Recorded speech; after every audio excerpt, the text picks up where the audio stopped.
Smells very exclusive. What's up, dude? Nice sweater. It's not just a sweater, my good man. This is a cardigan made from the eyelashes of 31,000 lemurs. Great. Well, try to stay cool out there. It's gonna be over 100. Not going to be a problem. I had this flown in from a prehistoric subglacial lake in Antarctica. Have you ever heard of it? I don't think so. You haven't. No one has. I'm the first human to ever drink it. Good talk. Well, I'm actually gonna shoot on this other babe, so have fun with your 300 Blackout. 300 Blackout? You think this is a 300 Blackout? Yeah. This is a 277 Wolverine. The hell is a 277 Wolverine? Imagine all of the benefits of 300 Blackout.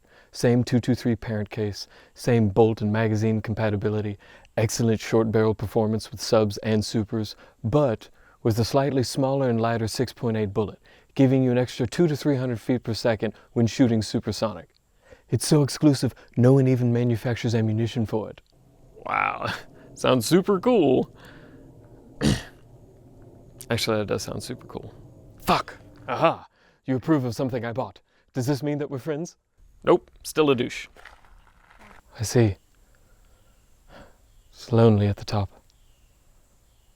I guess I'll just buy a robot dog.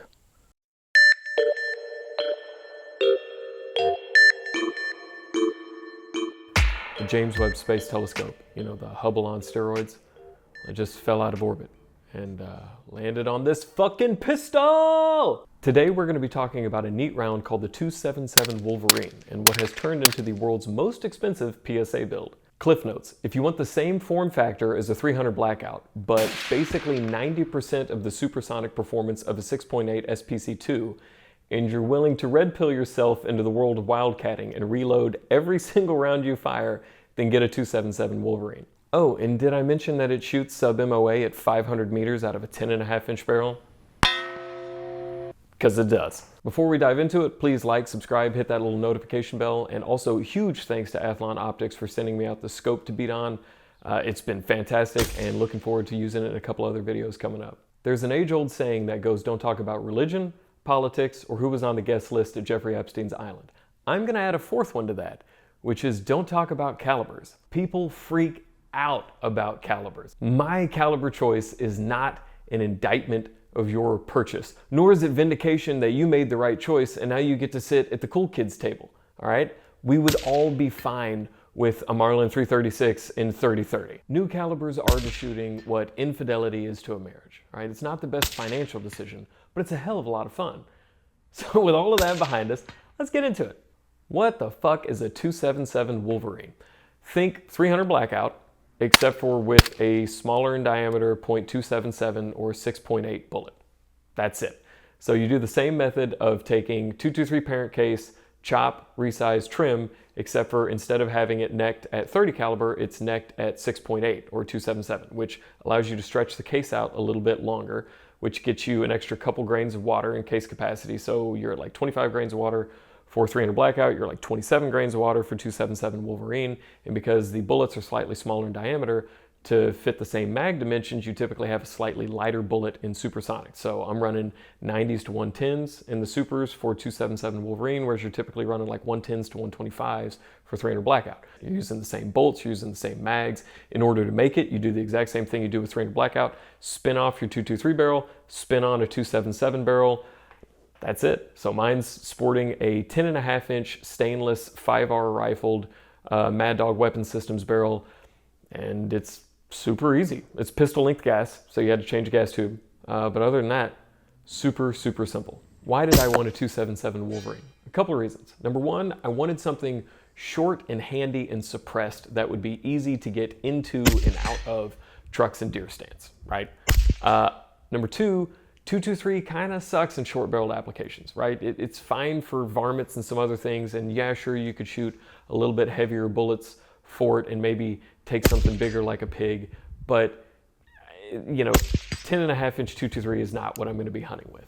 Number three, brass is cheap, right? 223 brass is absolutely everywhere. It's like cigarette butts on the sidewalk in the 90s, or pennies, or letters from the NRA asking me for more money. This shit is all over the place. There is no way that I'm going to be buying factory 300 Blackout ammo, as expensive as it is. So I'm going to be reloading. And since I'm going to be reloading, it doesn't really matter what I'm reloading. It's got the same parent case. I'm going to be using basically the same powders, same primers, and in a lot of cases, a slightly less expensive bullet. So it just becomes a component play at this point. So it doesn't really matter what caliber I choose or how common something is. Do I hunt with an AR? No. The reason I built this is because I was super interested in 277 Wolverine, and I didn't want to go way off in the deep end by building up some custom bolt action from the ground up in a cartridge I didn't have any experience with. The cheapest option was to just buy a barrel and spin it on an AR and see if I like the cartridge, which I absolutely like. And my last reason is it's just something different, right? 300 Blackout is a great round. It is super, super cool. But 277 Wolverine is better if you're mainly shooting supers, and I'm mainly shooting supers. And if you look at it from a sheer performance standpoint, the case could be made very easily that 6.8 SPC2 is a superior cartridge, and so is 6.5 Grendel, and probably 6 ARC. But you really need a longer barrel to see that extra performance. So ballistically, how do they compare? A 10.3 inch 300 Blackout is going to push a 110 at like 2,200 feet per second, and a 10.5 inch 277 is going to push a 90 at like 2450. If you move that up to a 16 inch barrel, 300 Blackout's pushing a 110 at like 2375, 2400 feet per second, and a 16 inch 277 is going to push a 90 at like 26 or 2650. That extra couple hundred feet per second really helps from just a general ballistics drop holdover perspective, plus a couple hundred feet per second always helps with bullet performance. So there's going to be like a minimum threshold to which some of these hunting bullets open up reliably. So an extra couple hundred feet per second always helps. And at 300 yards, 277 Wolverine is going to have about 5 to 10% more supersonic energy on target than a 300 Blackout would. Long range time. I shot this on an iPhone with a 3D printed mount that clamped to a 36 power cheapest Celestron spotting scope on the planet, so I apologize for the very mediocre video. But what is awesome about this rig is I was able to get first round hits at 200 meters, 300 meters, 385 meters, and 500 meters. So 500 meters converted over to yards for us godly folk is 546 yards. That's in meters because it's a silhouette range. That's what it was set up as. Keep in mind, this is all out of a 10.5 inch pistol through a suppressor. It should not shoot this well. All the credit goes to obviously a really good barrel and this dope ass Athlon 1-10 that I've got mounted on it. If you remember back about 18 months ago when I did the original video on this PSA, when it was chambered in 223.556, it had a SIG Romeo 5 on it. As soon as I converted it over to 277 Wolverine, I knew I wanted to put a scope on there, and the only spare one I had was a no-name Bushnell 4-power that I legitimately do not know where it came from. And also I can't even confirm that it's a true 4-power because there are 0 manufacturing markings on it anywhere. There is nothing. There is not a serial number, there is not a stamp, there is nothing other than Bushnell written on the side. I put that on top of an old set of DNZ Freedom Reaper mounts. Anybody's gonna be reaping my freedom, it's gonna be me.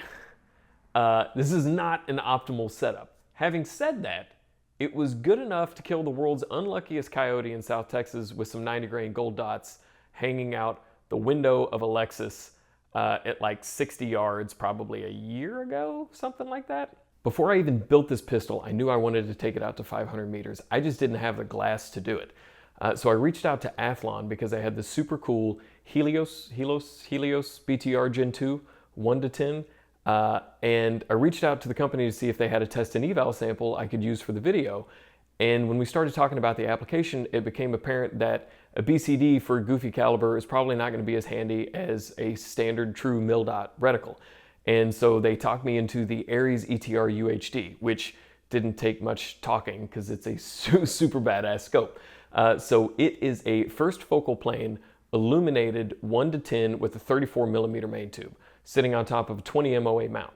So all of that leads up to this thing being a thick boy, a thick ass boy. It is perfect for this application because I could just use the mil-dot reticle to do holdovers, or because it has exposed locking turrets, I could dial for elevation, which was super handy. I don't have a scope. This is the only scope I have where I can actually dial for elevation, and I was skeptical of how well the whole dialing for elevation would work, right? I just take some shitty reloads and chrono them and then run it through a ballistics calculator, and then just magically dial, and this shit works. Yes, it works fucking perfectly. 200, 300, 385, 500 meters, 10.5-inch pistol through a suppressor, first round hits. It's like fucking magic, or science. I mean, it's definitely science, but I'm still way better than I thought it would be. All of the brass was Hornady, so it's actually Hornady run 277 Wolverine brass. They did a special short run production. I think Starline actually did a line as well, but Hornady did some 277 Wolverine brass, and I know what you're gonna say, I can hear it. This whole thing was about you using range brass. Why did you use 277? Well, I bought it because I needed some sort of reference, right? I just want a couple rounds to reference it before I go and chop up hundreds of rounds of 223. So all of this was Hornady brass. It was reloaded with Hornady full-length sizing die and Hornady seating die, a Lee factory crimp die. It was all loaded on a Lee turret press using the Lee perfect powder measure, which it is perfect if its intended function is to spill twice as much powder as it actually dispenses. One fun fact about 277 Wolverine is that in addition to there not being any factory ammo options offered anywhere, you cannot go into a store and buy 277 Wolverine ammo anywhere in the country.